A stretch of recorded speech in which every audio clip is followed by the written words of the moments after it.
आज हम रक्षाबंधन पर थोड़ी गहराई से बात करेंगे। हमारे पास कुछ नोट्स हैं जो इसके अलग-अलग पहलू जैसे सांस्कृतिक, ऐतिहासिक और जो अब आजकल बदलाव आ रहे हैं, उन पे रोशनी डालते हैं। जी। तो चलिए देखते हैं इनमें क्या है। शुरुआत तो नाम से ही होती है, रक्षा का बंधन। हाँ, नोट्स में भी ये साफ है कि ये सिर्फ मतलब एक धागा नहीं है, ये एक वादा है। बिल्कुल, एक गहरा वादा। बहनें भाई की कलाई पे राखी बांधती हैं, उनकी खैरियत चाहती हैं और भाई भाई उनकी हिफाजत का वचन देते हैं। सही बात है। ये प्यार, भरोसा और वो जो सुरक्षा का एहसास है, उसी की गांठ है एक तरह से। हाँ, और ये सिर्फ भाई-बहन के रिश्ते की बात नहीं है, जैसा आपके नोट्स भी कहते हैं। जी नहीं, बिल्कुल नहीं। ये तो भारतीय संस्कृति में रिश्तों की जो अहमियत है, उसे दिखाता है। परिवार में, समाज में भी अच्छा, ये त्योहार हमें याद दिलाता है कि भाई एक दूसरे का ख्याल रखना, साथ खड़े होना, ये कितना जरूरी है। और ये बंधन खून के रिश्तों से आगे भी जाता है। बिल्कुल, जैसे वो महाभारत वाली कहानी का जिक्र है नोट्स में। हाँ, द्रौपदी और श्री कृष्ण। जी, जब द्रौपदी ने श्री कृष्ण की घायल उंगली पर अपनी साड़ी का पल्लो बांधा था, वो सगे भाई बहन तो नहीं थे। नहीं थे, पर श्री कृष्ण ने उस स्नेह के बदले, उस छोटे से कपड़े के टुकड़े के बदले उन्हें हर मुश्किल से बचाने का वचन दिया। ये दिखाता है कि ये बंधन हमेशा से सिर्फ सगे भाई बहन तक ही सीमित नहीं था। सही कहा।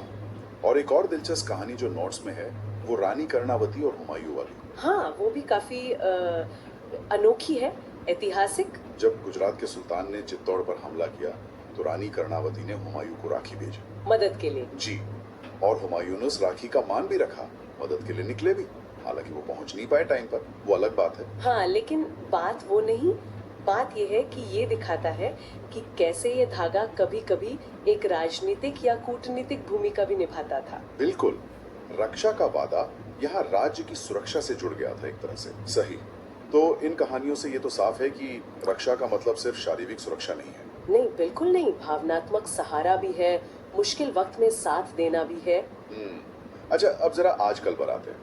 नोट्स में आजकल इसे कैसे मनाते हैं, इसका भी जिक्र है। हाँ, वो पारंपरिक तरीका तो है ही। बहनें थाली सजाती हैं, रोली, चावल, दिया, मिठाई, राखी। जी, फिर भाई के माथे पर तिलक, आरती, राखी बांधना, मिठाई खिलाना। और फिर भाई शगुन में कुछ देते हैं, उपहार या पैसे। हाँ, लेकिन नोट्स इशारा करते हैं कि वक्त के साथ काफी कुछ बदला है। बहुत कुछ। अब जैसे दूर रहने वाले भाई बहन हैं, वो वीडियो कॉल पर जुड़ जाते हैं। हाँ, ये तो बहुत आम हो गया है। ऑनलाइन राखियां भेजी जाती हैं, गिफ्ट्स भेजे जाते हैं। टेक्नोलॉजी ने मतलब दूरियों को काफी कम कर दिया है। सही। पर इससे भी ज्यादा जो महत्वपूर्ण बात है, वो ये कि त्योहार का दायरा बढ़ रहा है। हाँ, ये बात नोट्स में खास तौर पर लिखी है कि आप बहनें बहनों को भी राखी बांध रही हैं। जी, दोस्ती के रिश्तों में भी राखी बंधी जा रही है। और लोग सैनिकों को, डॉक्टरों को, पुलिस वालों को, उनको राखी बांधकर अपना सम्मान, अपना आभार जताते हैं। हाँ, मैंने भी सुना है। नोट्स में कुछ शहरों के कम्युनिटी रक्षाबंधन इवेंट्स का भी जिक्र है, जहाँ सब मिलकर मनाते हैं। बिल्कुल। और एक और चीज जो जुड़ गई है, वो है पर्यावरण की चिंता। अच्छा, वो कैसे?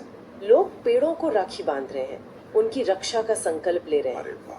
और नोट्स में सीड राखी का भी जिक्र है। सीड राखी मतलब ऐसी राखियां जिनमें बीज होते हैं। राखी उतारने के बाद आप उन्हें बो सकते हैं, पौधा उगा सकते हैं। ये तो बहुत ही बढ़िया आइडिया है। परंपरा भी निभ गई और पर्यावरण का भी ख्याल। हाँ, ये दिखाता है कि रक्षा का जो विचार है, वो अब प्रकृति तक पहुंच गया है। बिल्कुल।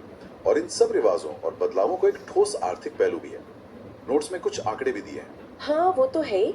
त्योहार आने से हफ्तों पहले ही बाजार सज जाते हैं। राखियों की दुकानें, मिठाइयों की, कपड़ों की, गिफ्ट्स की बिक्री बढ़ जाती है। छोटे कारीगरों से लेकर बड़े ब्रांड्स तक सबके लिए ये एक जरूरी मौका होता है। ऑनलाइन प्लेटफॉर्म्स पर भी जबरदस्त बिक्री होती है। हाँ, ये त्योहार अर्थव्यवस्था में भी एक जान से डालता है। तो इन सारे पहलुओं को अगर एक साथ देखें, ऐतिहासिक, सांस्कृतिक, सामाजिक, आर्थिक, जो नोट्स में है, तो क्या तस्वीर बनती है? मेरे ख्याल से तस्वीर ये बनती है कि रक्षाबंधन सिर्फ एक दिन का त्योहार नहीं है, ये उससे कहीं ज्यादा है। हाँ, एक भावना है। बिल्कुल, रिश्तों को सहेजने की, उन्हें मजबूत करने की एक कोशिश है।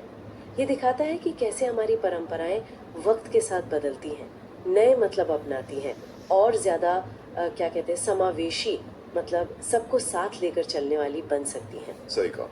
ये सिर्फ भाई बहन का नहीं, बल्कि हर उस रिश्ते का जश्न है जिसमें देखभाल है, सुरक्षा है, साथ निभाने का वादा है। बिल्कुल सही। और यहीं से वो सवाल उठता है जिसका इशारा नोट्स में भी है कि क्या हम रक्षाबंधन के इस मूल भाव को, ये जो सुरक्षा, देखभाल और एक दूसरे के साथ खड़े होने का वादा है, इसे सिर्फ एक दिन या कुछ खास रिश्तों तक ही रखें, या फिर इसे अपनी रोजमर्रा की जिंदगी का हिस्सा बनाएं, अपने आसपास के लोगों के लिए, समाज के लिए, यहाँ तक कि प्रकृति के लिए भी। इस रक्षा के वादे को हम रोज कैसे निभा सकते हैं? हाँ, ये सोचने वाली बात है।